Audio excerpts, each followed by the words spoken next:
Voltamos a apresentar Conexão pela TV e pela FM 103.3. Depois de uma semana de calor, a chuva chegou ao Rio Grande do Sul no fim da semana e a instabilidade deve permanecer em todo o estado nesta segunda-feira. E as temperaturas também caem. Em São Leopoldo, hoje, os termômetros não passam dos 22 graus. Confira agora como será a terça-feira para os gaúchos. Nesta terça-feira, o tempo continua nublado e chuvoso no estado. Depois das grandes precipitações no sul, é a vez da metade norte ter chuvas mais fortes devido ao avanço de uma frente fria. Os maiores volumes devem ficar na divisa com Santa Catarina. Uma massa de ar frio chegará ao estado a partir da noite da terça-feira, o que pode derrubar a temperatura. Nos vales e encosta da serra, o tempo será de sol com muitas nuvens durante o dia. Também haverá períodos de céu nublado, com chuva a qualquer hora. No Vale dos Sinos, as temperaturas ficam entre 11 e 17 graus. Em Farroupilha, os termômetros marcam entre 7 e 15 graus. Em Igrejinha, a mínima é de 12 e máxima de 17. Em Guaíba, as temperaturas também ficam entre 12 e 17 graus. Em Capão da Canoa, mínima de 12 e a máxima atinge os 18 graus.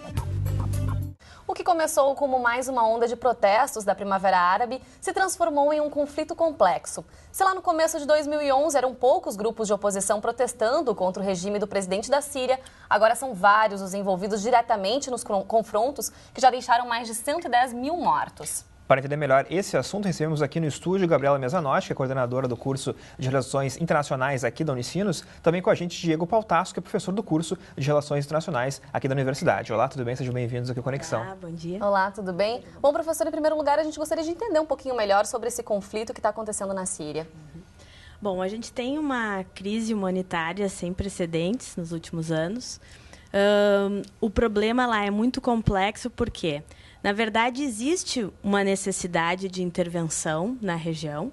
Né? A comunidade internacional deveria ser mais efetiva no auxílio à população da Síria.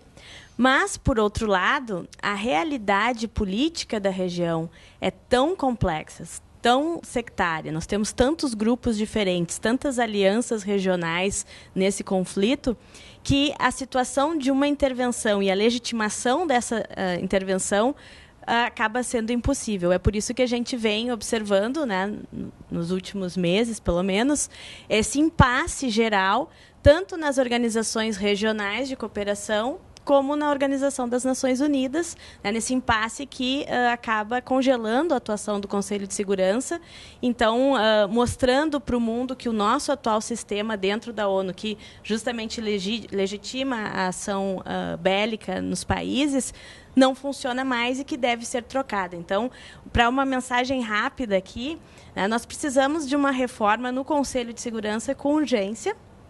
Por quê? Porque a gente tem, isso foi construído ao longo dos anos, todo um discurso pró-intervenção humanitária, todo um discurso de desenvolvimento da proteção dos direitos humanos, do direito humanitário, os princípios de direito humanitário, né, de distinção entre civis e combatentes. Então, a gente tem toda essa construção.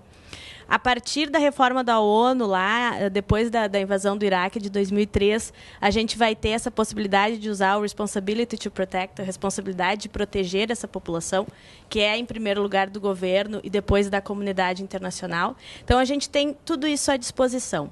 Usamos esses instrumentos em outros conflitos muito similares. Por exemplo, na Líbia, que foi uma catástrofe posterior, né, que hoje existe um total vácuo de governo na Líbia, um desastre total, mas usamos. Né? E agora também precisaríamos usar esses mesmos instrumentos, mas não conseguimos usar por quê? Porque o uso disso tudo dentro do sistema que temos hoje, do sistema jurídico que temos hoje internacional, ele faz com que a vontade política, os interesses dos Estados é que definam quando uma ação humanitária é possível ou não, necessária ou não. Né? Que há necessidade de intervenção, não há dúvidas. E isso mesmo antes do uso de armas químicas. Né? Então, a gente teve todo o uso de armas incendiárias na região, as bombas cluster, que também são proibidas pelo direito internacional, porque não fazem a distinção entre civis e combatentes. Então, o desrespeito, crimes contra a humanidade, crimes de guerra são cometidos todos os dias na Síria. E, professor Diego, qual é o atual cenário, então, na Síria? A gente já conferiu ali algumas imagens. Como é que a gente pode entender o que está acontecendo lá nesse momento?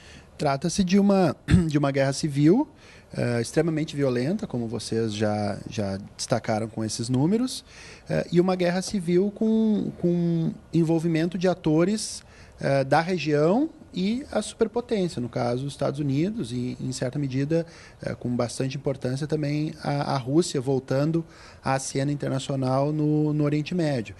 Por que eu digo que esse é um conflito que a gente pode chamar assim de multiescalar? Porque a própria guerra civil na Síria, que tem sido violenta, ela tem um apoio, um patrocínio, em certa medida, de atores que estão trabalhando para demover o governo Assad da sua posição. Pode se destacar principalmente a Arábia Saudita e Catar, mas também os Estados Unidos liberando recursos, né, armas para financiar a oposição síria e derrubar o Gaddafi.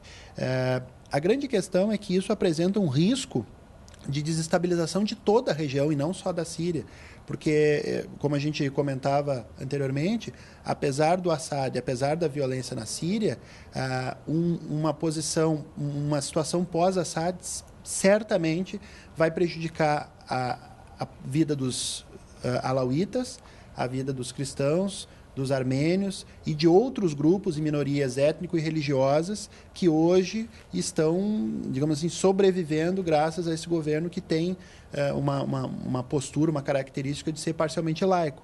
Eu acho que esse é o ponto fundamental. E esse conflito vai derramar porque vai envolver o Hezbollah, vai envolver o Irã, né? Então, quer dizer, é um conflito realmente muito grave. Mas existe também esse acordo entre Estados Unidos e Rússia também, né, para que o governo sírio entregue as informações sobre as armas químicas, né? Mas a gente tem que saber se realmente isso vai acontecer, né? Se não acontecer, professor, o que pode acontecer nesse Quais cenário? as consequências, né? Tu pegaste um ponto fundamental. A primeira é o seguinte, né? Entregar as armas químicas que ele supostamente teria, enfim, não garante que o governo não possa elaborar novas ou então usar os meios convencionais que vem usando para reprimir a população rebelde. E outro aspecto fundamental é o seguinte: se a população rebelde continuar armada e armada de fora, né, e continuar ameaçando a estabilidade do governo, qualquer governo vai reprimir, tendo em vista que a estabilidade governamental é um objetivo de qualquer governo. E se essa intervenção militar acontecer na Síria, professora? Só um adendo aqui. Nessa questão desse acordo agora diplomático, eu acho que a gente precisa resgatar alguns pontos interessantes que o governo norte-americano nunca teve a vontade política real de uma intervenção definitiva na região. Então, o governo Obama ele se elegeu a partir de um discurso pacifista. Ficava muito difícil essa ação dentro deste governo. Então, sempre o governo Obama indicou que essa ação seria pontual, com um tempo específico e sem colocar soldados em terra. E a gente sabe que nenhum conflito é definido sem se ter soldados em terra. Então, não há, desde o início, isso sempre foi demonstrado, não há um desejo direto do governo Obama de uma desestabilização do poder existente dentro da Síria. Não tem consenso também, né, por lá, né? Os próprios secretários do Obama também, todas as pessoas que ficam em volta também, não existe consenso se eles devem ou não, né? Isso. E o que aconteceu? Na verdade, foi uma necessidade de um resgate da própria credibilidade norte-americana e do Obama, quando há um ano atrás ele estabeleceu essa linha vermelha, né, de divisão do uso das armas químicas, e aí ficaria muito difícil a situação norte-americana de simplesmente não dar nenhuma resposta a esse uso. Mas gostaria de frisar, como eu sou professora de Direito Internacional, né, tenho que trazer, não existe essa possibilidade legítima hoje de usar a força armada unilateralmente em nome da proteção de civis. Tá? Não existe isso fora do âmbito do Conselho de Segurança das Nações Unidas. Então, lá na Carta da ONU, a gente tem o artigo 2º, lá, parágrafo 4º, que vai dizer a regra é a proibição do uso da força. Em quais casos é permitida? Quando o Conselho de Segurança entende que há uma ameaça à paz ou segurança internacional ou legítima defesa. Então, neste caso específico, nós precisaríamos do aval do Conselho para a gente ter uma ação legítima. Não é assim, a gente precisa do aval do Congresso norte-americano. Não, para o direito internacional isso não importa. Então, primeiro, isso seria um ato de agressão do governo norte-americano, ato de agressão tipificado juridicamente. Não é a agressão simples, mas é uma ofensa ao ius contra bellum, que a gente chama. Bom, e sem dúvida é um assunto bastante complexo, né, Rodrigo, que a gente vai querer voltar a falar sobre isso, sem dúvida. A gente tem um site da ONU, ali onde traz detalhes sobre esse conflito. Isso, é onu.org.br/Síria. Muito obrigada pela presença de vocês. Até um próximo encontro. Obrigada. Valeu. E o Conexão Unicinos de hoje fica por aqui. Você pode conferir essa e outras edições no nosso canal, youtube.com/TV Rádio Unicinos. A gente volta amanhã, ao 12h30. Até lá. Tchau.